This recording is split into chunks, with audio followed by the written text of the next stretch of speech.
للہ رب العالمین والصلاة والسلام علی رسول اللہ وعلی آلہ وصحبہ اجمعین، اما بعد۔ الحمدللہ، آج جمعہ کا دن ہے۔ حضور علیہ الصلاۃ والسلام نے چھوٹی سے چھوٹی چیز سے لے کر بڑے سے بڑے معاملے تک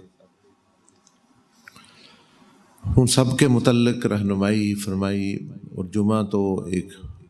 بہت عظیم دن ہے۔ اس کے بارے میں بھی بہت ساری ہدایات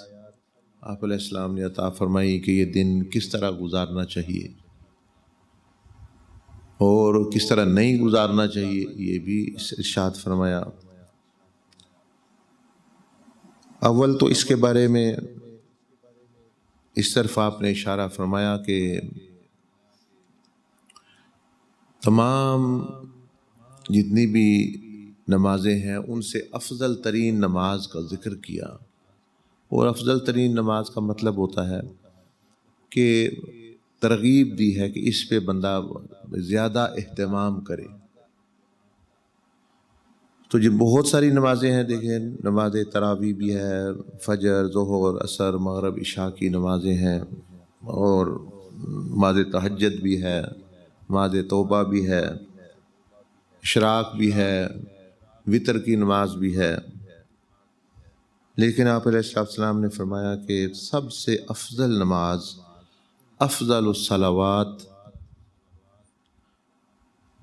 وہ ہے کہ جو جمعہ والے دن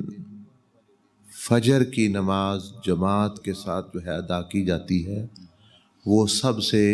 افضل ترین نماز ہے سب نمازوں میں۔ تو مطلب اس کا کہ ویسے بھی یہ نماز کا اہتمام کرنا چاہیے،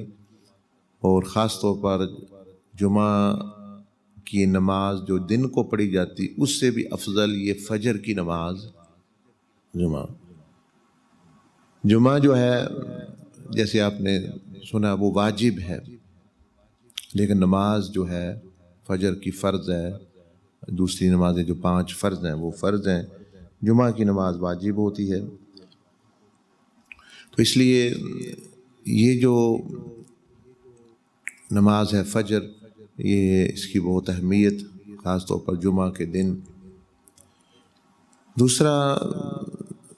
نبی علیہ الصلوۃ والسلام نے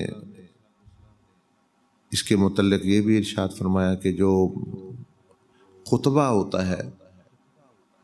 کہ وہ کس طرح سننا چاہیے، وہ کیا کرنا چاہیے، کیا نہیں کرنا چاہیے۔ تو اس کے بارے میں آپ علیہ السلام نے امام احمد بن حنبل رحمۃ اللہ علیہ نے حدیث کو روایت کیا، فرمایا کہ 3 قسم کے لوگ ہوتے ہیں خطبہ جو سنتے ہیں جس طریقے سے۔ ایک تو وہ لوگ ہوتے ہیں، آپ نے فرمایا کہ جو جب خطبہ ہوتا ہے تو وہ دعا کرتے ہیں یا نماز پڑھتے ہیں اس میں، جیسے آپ دیکھتے ہیں کئی لوگ نماز پڑھ رہے ہوتے ہیں، کئی جو ہے وہ اس میں دعا بھی کرتے ہیں۔ تو یہ عمل جو ہے آپ علیہ السلام نے مسنون قرار نہیں دیا، آپ نے فرمایا کہ آپ وہ ایک اچھا کام کر رہے ہیں تو اللہ چاہے تو ان کا قبول کر لے، چاہے تو نہ کرے، لیکن یہ طریقہ مطلب یہ نہیں ہے، خطبہ میں یہ کرنے والے کام نہیں ہے۔ دوسرا فرمایا کہ وہ لوگ ہیں کہ جو خطبہ جو ہے وہ خاموشی کے ساتھ سنتے ہیں، فرمایا یہی اصل میں اس کا حق ہے، اور یہی صحیح طریقہ ہے کہ وہ خطبہ جو ہے وہ سننے کی چیز ہے، امام کی طرف متوجہ ہونے کی چیز ہے، اس کی بات کی طرف توجہ کرنے کی۔ تو آپ دیکھتے ہیں کہ بعض لوگ جب نماز میں بھی، اور یعنی خطبے کے دوران بھی، اور جب عموماً جو ہے خاموش ہوتا ہے تو وہ یعنی اپنی دعائیں یا کوئی اور، تو یہ مطلب آپ علیہ السلام کا طریقہ نہیں۔ وہ جو خاموشی اختیار کی جاتی ہے اس میں حکمت یہ ہے کہ وہ ایک بیان ہوتا ہے، اس میں اللہ پاک کی تعریف و نصیحت کی جاتی ہے، تو وہ اس لیے کہ یہ اب جو بات کی جائے یہ اس کو یاد کرے اور اس پر غور اور فکر کرے اور اس کو ہضم کرنے کی، اس پر عمل کرنے کا طریقہ کچھ سوچے، کچھ اپنا یعنی اس کو یاد رہے، بھولے نہ۔ تو وہ وقفہ تو اصل میں ہے اس لیے کہ نبی علیہ السلام نے جس طرح کی عادت شریفہ تھی کہ اب لمبا بیان، لمبی باتیں، بہت طویل، اللہ کہ بہت ضرورت تو نہیں فرمایا، تو وہ دیکھیں مختصر سی بات ہوتی ہے، 5-10 منٹ کا آپ کا خطبہ ہوتا تھا، اس میں بھی وقفے سے مراد یہ کہ ایک بریک ہے کہ ان کو جو کچھ کہا گیا ہے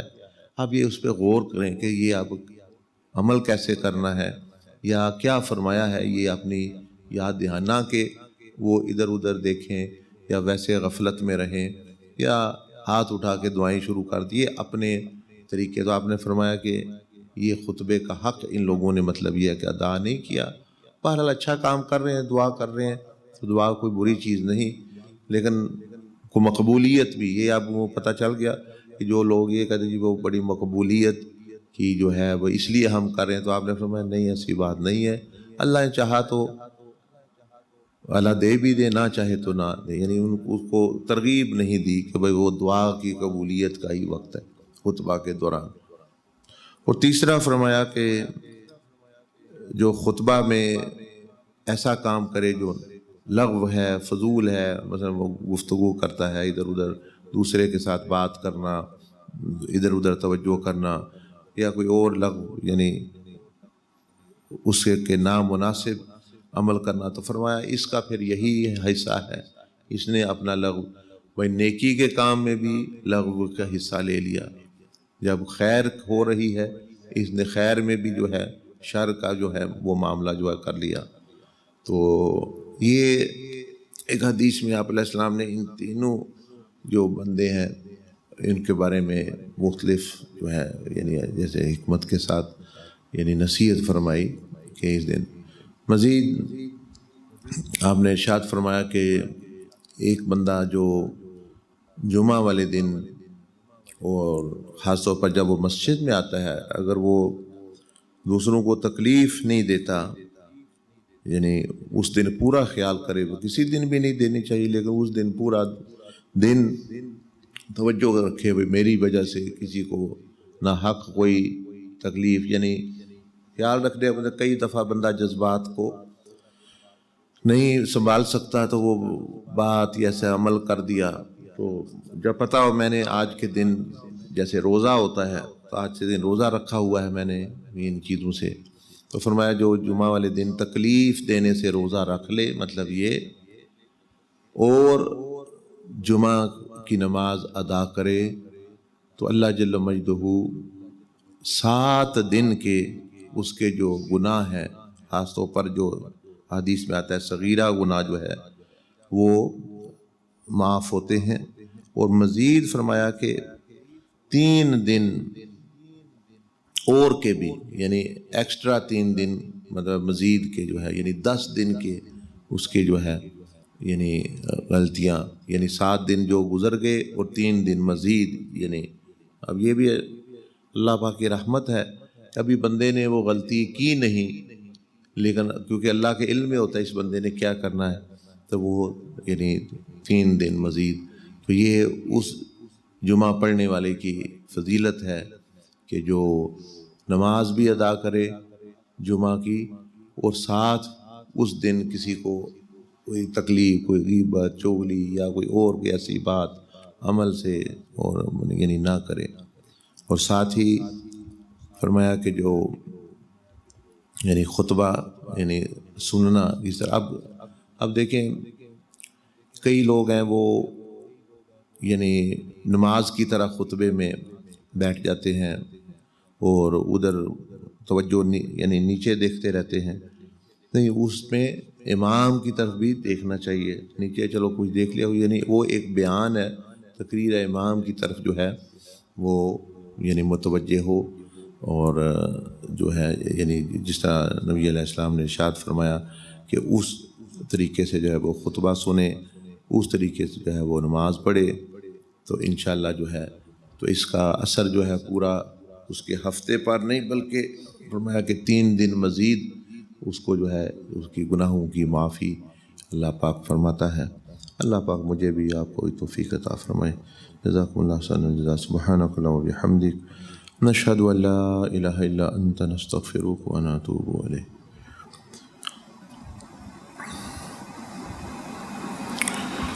ماشاءاللہ، کسی بات کی سمجھ نہیں آئی یا کوئی اور بات پوچھنی ہے تو پوچھ لے، ورنہ پھر انشاءاللہ۔